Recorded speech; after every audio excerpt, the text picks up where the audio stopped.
তীর্থে তীর্থে বেড়াই ঘুরি, পন্থে পন্থে বেড়াই ঘুরি। এখন আমরা এসেছি অফিসার্স ডরমিটরিতে দুপুরের খাবার খাওয়ার জন্য। মনের মেঘ তো সরে না। আমাদের আজকের আইটেম পোলাও, ডিম আর মুরগি।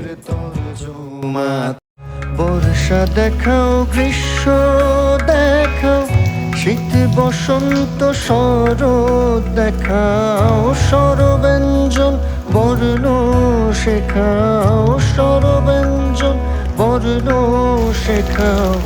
ওম ছাড়া শিব মরে না, ভাজ খোলো আনন্দ দেখাও, করি প্রেমের তরজমা তোমার, ভাজ খোলো আনন্দ দেখাও, করি প্রেমের তরজমা। এই বৃষ্টি ভেজা দুপুরে সবার কাছ থেকে নিচ্ছে বিদায়।